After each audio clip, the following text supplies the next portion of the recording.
जयकारा बोल मेरे श्री गुरु महाराज की जय। बोलो सांचे दरबार की जय। विदेश यात्रा।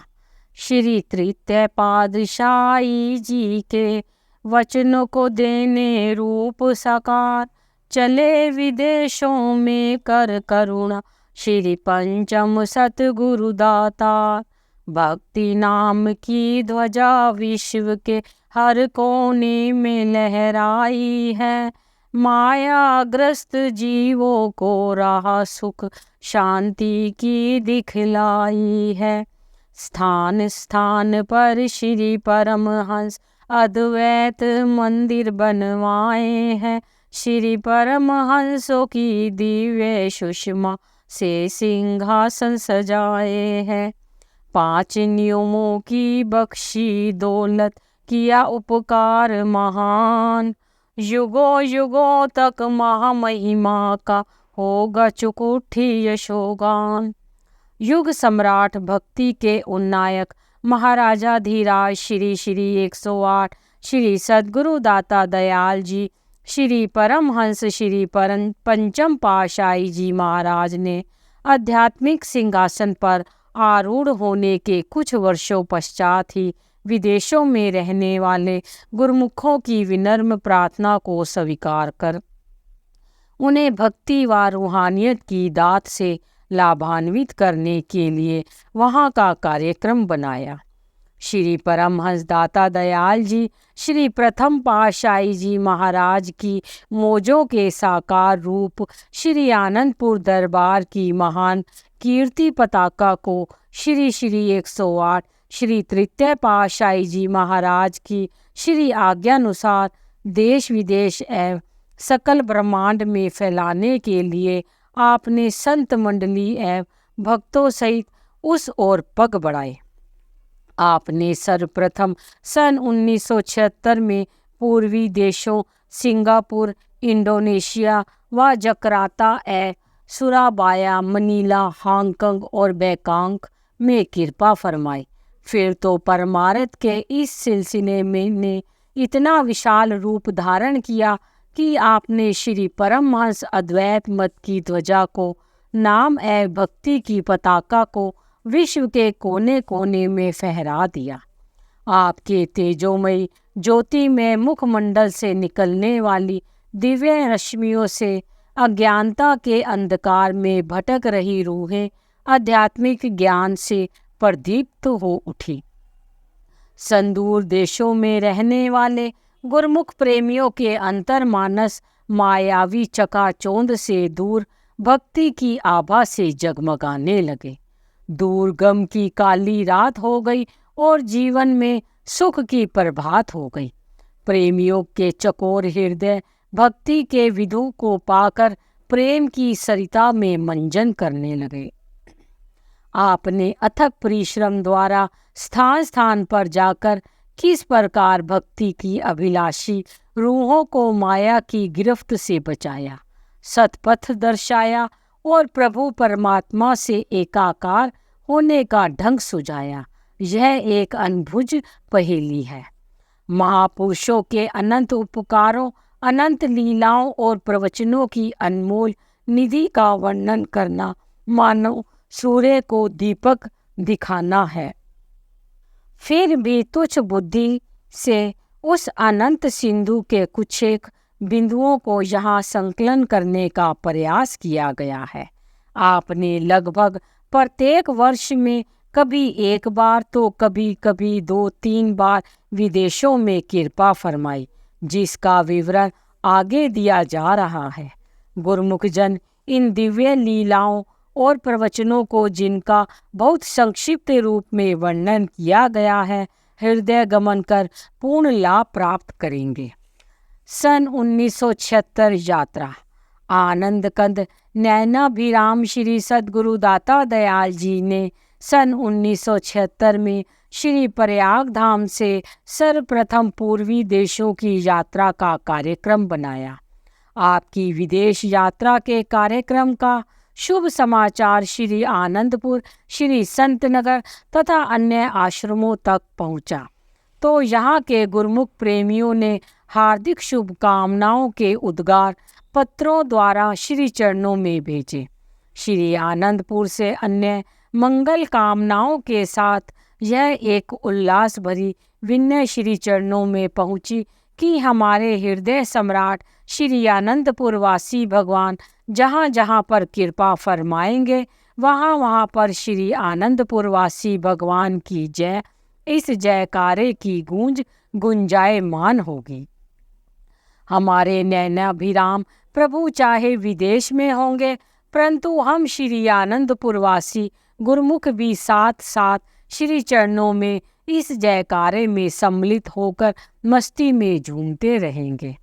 जीवन धन प्राणाभिराम श्री परमहंस दाता दयाल जी 31 अगस्त सन 1976 को श्री प्रयाग धाम से बम्बई के लिए प्रस्थान करने लगे तो यहाँ के प्रेमियों ने सकुशल मंगल यात्रा के लिए भावभीनी शुभकामनाएं अर्पित की। गुरुमुखों ने मोती मणिकाओं से श्री आरती की थाली सजाई।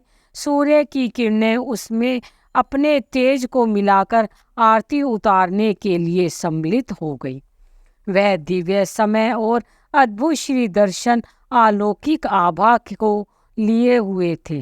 मंगलाचार के शुभ शगुनों को स्वीकार करते हुए आपने वहां से बम्बई के लिए प्रस्थान किया। अमरधाम आश्रम में गुरुमुख प्रेमियों का उत्साह देखते ही बनता था। बम्बई के सभी सत्संगी आश्रमों से बाइयों एवं संगतें खुशियों में जयकारे लगाती हुई आश्रम में पहुंच रही थी। अभी आश्रम में निर्माण कार्य थोड़ा ही हुआ था। खुले स्थान पर धूप और छांव की परवाह न करते हुए जन समूह हार्दिक शुभकामनाएं अर्पित करने के लिए भारी संख्या में पहुंच गया। आश्रम वासियों ने यथासंभव साज सजाकर महाप्रभु जी का भव्य स्वागत किया। आपने अपने पावन वचनों में फरमाया, महापुरुष हमेशा जीव की भलाई के लिए ही संसार में विचरते हैं और जीवात्मा के कल्याण का मार्ग दर्शाते हैं, जिस पर चलकर संस्कारी जीव अपना लोक परलोक सवार लेते हैं। वैसे भी देखा जाए कि इस मनुष्य जीवन का लक्ष्य क्या है। आम दुनिया शरीर व इंद्रियों के सुख भोगों में फंसकर अपने असली काम को भूल गई है। उसी असली काम को जतलाने के लिए ही महापुरुष संसार में आया करते हैं। दोहा, इंद्री स्वार्थ सब किया, मन मांगे सो दीन, जा कारण जग सिर जिया, सो दद्दू कुछ ना कीन। शरीर व इंद्रियों के सुख भोगों को भोगने में ही जीव ने अपनी सारी जिंदगी बर्बाद कर दी। जिस आत्मिक सुख को प्राप्त करने के लिए इसे यह शरीर मिला था, वह काम तो किया नहीं। शरीर का सुख विनश जाने वाला है। महापुरुष अपने वचनों द्वारा जीव को सचेत करते हैं कि इन फानी सुखों को छोड़कर आत्मिक सुख प्राप्त करो, तभी कल्याण हो सकता है, वरना जैसे आया था वैसे ही खाली हाथ वापस चला जाएगा। यह नुकसान और घाटा कोई मामूली बात नहीं है। एक तरफ तो इंसान अपनी आत्मा का कल्याण करके परमात्मा से एकाकार हो सकता है, हमेशा के लिए सुखों के भंडार में मिल सकता है। कहाँ भक्ति से वहीन होकर नीच योनियां भुगतता हुआ जन्म मरण की असहा पीड़ा को सहे। यह कोई रुपए पैसे का घाटा नहीं, बल्कि कई जन्मों तक अधोगति का शिकार होना पड़ेगा, जो बहुत बड़ा घाटा है। इसलिए महापुरुष फरमाते हैं कि वह काम करो जिससे आपकी आत्मा सुख रूप हो सके। दोहा, पलटू बचते संत जन, जे कर नाम आधार, चिंता रूपी अग्नि में जरे सकल संसार। वही जीव इस माया की अग्नि से कैसे बच सकते हैं जिन्हें नाम व भक्ति का आधार मिल गया है। सत्पुरुषों की संगति मिल गई है। यह अग्नि कौन सी है? इंसान जानता नहीं कि इसके अंदर काम, क्रोध, लोभ, मोह, अहंकार, ईर्ष्या, तृष्णा, द्वेष की भयंकर जलजलाएं जल रही हैं। इंसान के अंदर अगर एक का भी ख्याल पैदा हो जाए तो वह तपायमान हो जाता है, अशांत हो जाता है। ये सब विकार दुखी करने वाले हैं।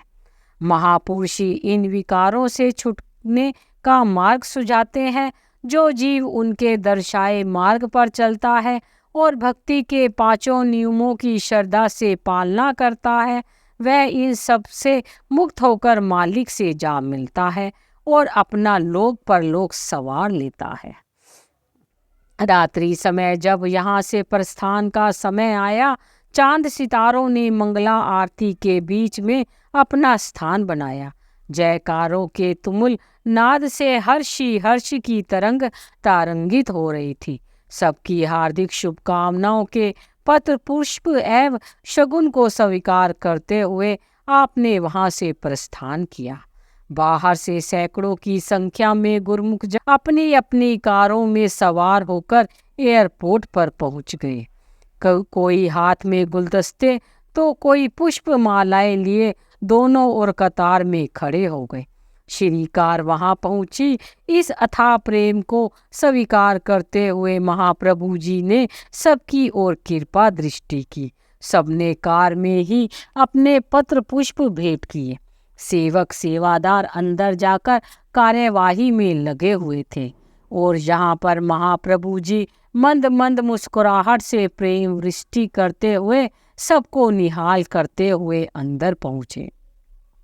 एयरपोर्ट से बाहर खड़े हुए गुरुमुख सेवक अपने महाप्रभु जी के हवाई जहाज के उड़ान भरने के समय तक प्रतीक्षा में आसमान की ओर आंखें लगाए खड़े रहे।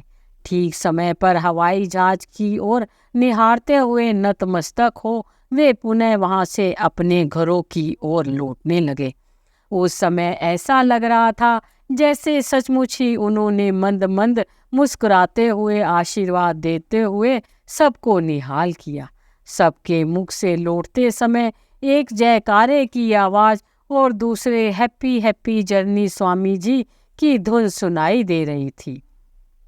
यही पल ही सेवकों के हृदय में स्मृतियां बनकर अंकित हो जाते हैं। श्री आनंदपुर के सम्राट श्री परमहंस दाता दयाल जी के शुभ आगमन की खुशखबरी सिंगापुर और इंडोनेशिया के प्रेमियों तक पहुंची तो उनके हृदय गगन दिव्य आनंद में विचरण करते हुए सुवासित पवन के समान प्रसन्नता की लहरों में झूम उठे।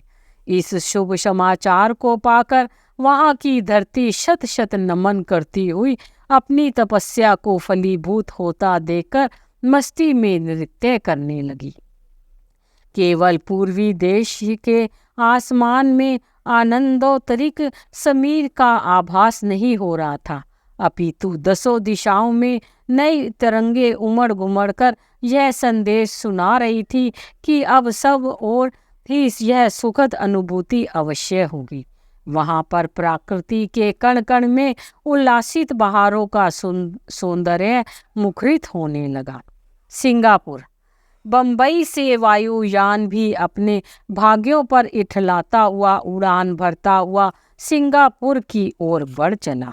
करुणासीव हृदय सम्राट श्री पंचम पातशाही जी महाराज के स्वरूप में 1 सितंबर को प्रथम बार सिंगापुर की भूमि को सुमंजल श्री चरण कमलों से स्पर्श किया।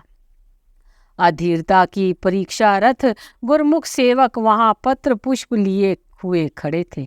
तेजोमय आभायुक्त इलाही नूरानी स्वरूप में जब श्री दर्शन हुए गुरमुख प्रेमियों के हृदय गदगद हो उठे। जयकारों की मधुर सुरीली आवाज झनकृत हो उठी। आप एयरपोर्ट से एक भक्त जी के निवास स्थान पर पधारे, जहां महात्मा परम विवेकानंद जी ने सारा प्रबंध किया हुआ था। गुरमुख प्रेमियों के अल्हाद भरे स्वर में श्री आनंदपुरवासी भगवान की जय, श्री आनंदपुरवासी भगवान की जय, बोल बोल मेरे श्री गुरु महाराज की जय। इन जयकारों की गूंज से गूंजने लगी। सचमुच ही महाप्रभु जी को हर पग पर श्री आनंदपुर वासियों की विनय स्मरण हो आती। अविरल प्रेम की स्मृति से आप भावुक हो जाते। एक दो बार प्रेमियों ने पूछ ही लिया कि आपके मुखमंडल पर अचानक ही भावुकता का समावेश क्यों हो जाता है। आपने फरमाया, कुछ तो समुख प्रेमियों का अन्य प्रेम और कुछ अन्य प्रेमियों की स्मृति, दोनों ही हमें भावुक बना देते हैं। क्या करें, जहाँ देखें प्रेमियों के प्रेम का सागर उमड़ उमड़ कर आ रहा है और हमें शीघ्र अतिशीघ्र प्रेम बंधन में बंधने को विवश करता है। पुरातन इतिहास वर्तमान में उसी सत्यता को दोहरा रहे हैं कि वास्तव में हर युग के अवतार किसी भी वेश में अवतरित हो, परंतु उनका मौलिक संबंध एक ही रूपता को चरितार्थ करता है। जैसे कि पार्वती जी ने शिव जी को नैन मूंदे ध्यान में मग्न देखा, उनके नैनों से अश्रु प्रवलित हो रहे थे। जब वे ध्यान अवस्था से उठे तो उनसे पूछा, प्राणनाथ, आप किसका ध्यान करते हो और किसके प्रति इतना प्रेम भाव आपको विहल करता है? उन्होंने उत्तर दिया, पार्वती, मैं अपने भगवान राम को याद करते हुए, उनकी लीला को निहारते हुए उन्हीं में खो जाता हूँ।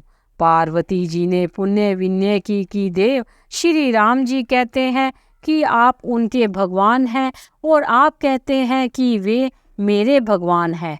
आपकी इस अद्भुत अगम लीला को कौन समझ सकता है? उन्होंने लंबी ठंडी सांस लेते हुए कहा, प्रेम के न्यारे बंधन को केवल विरले प्रेमी ही जान सकते हैं।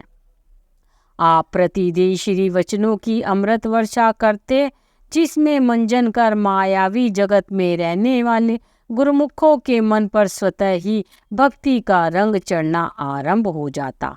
यहाँ केवल एक ही बार के वचन संकलित किए जा गए हैं।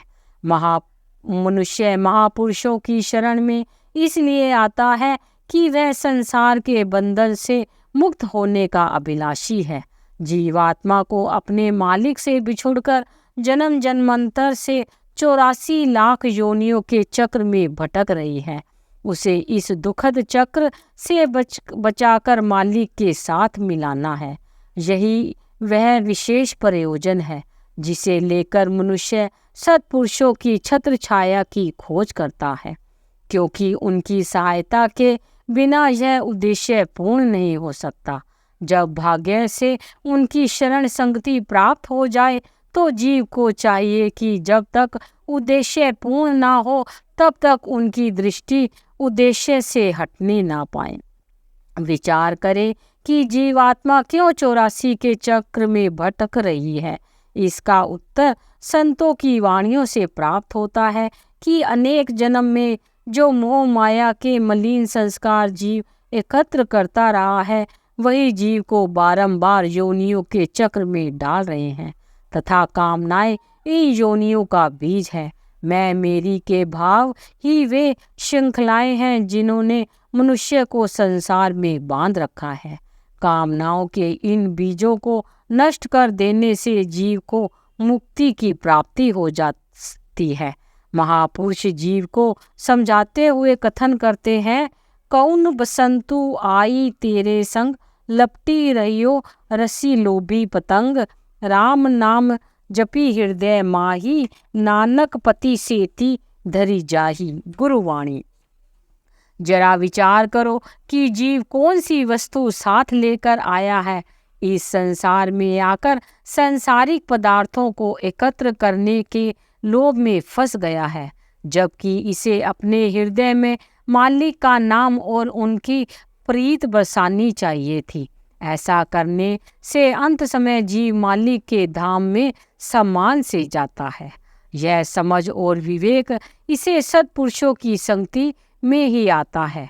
मुक्ति का इच्छुक बनकर जब जीव महापुरुषों की शरण में आता है तो वे उसे मुक्ति का साधन बतला देते हैं। वह साधन है यह है कि सत्संग, सेवा, सुमिरन, ध्यान और भजनाभ्यास के द्वारा मोह माया के मलिन संस्कारों और विकारों को मन से धोकर मन को निर्मल करे। वासना के बीज को नाम की अग्नि से जलाकर भस्म कर दे तथा मैं मेरी के विचारों की जंजीर को विवेक के हथौड़े की चोट लगाकर तोड़ डाले। ऐसा करने से जीव बंधन मुक्त हो जाएगा। यदि जीव महापुरुषों द्वारा बतलाए गए साधनों का अभ्यास करने में लग जाता है तो उसकी सुरती माया और ममता की मैल से रहित होकर सार शब्द को पकड़ने लगती है तथा शब्द की डोरी से खींचकर अपने असली स्थान तक जा पहुंचती है, जिसे मालिक का धाम अथवा निज धाम कहते हैं। वहां पहुंचकर सुरती मालिक के स्वरूप में समा जाती है। इस उच्चतम स्थान को ही संतों ने परम धाम अथवा परम शांति का स्तोत्र कहा है। इसी परम पद की प्राप्ति करना ही मानव जीवन का वास्तविक लक्ष्य एवं आदर्श है। इसी में ही जीवन की सार्थकता और महापुरुषों की प्रसन्नता है। इस प्रकार 5 दिन तक गुरुमुखों ने सत्संग की पावन गंगा में मंजन कर अपने भाग्य मनाए। मन से माया के आवरण छटकने लगे। चित्त में भक्ति के प्रति अनुराग बढ़ने लगा। मानुष जन्म की दुर्लभता का बोध होने लगा। उनके मन, चित्त और सुरती की धारा को परम सुखदायी भक्ति की ओर मोड़कर अब आपने 6 सितंबर को आगे जकराता की ओर प्रस्थान किया। बोलो जयकारा, बोल मेरे श्री गुरु महाराज की जय।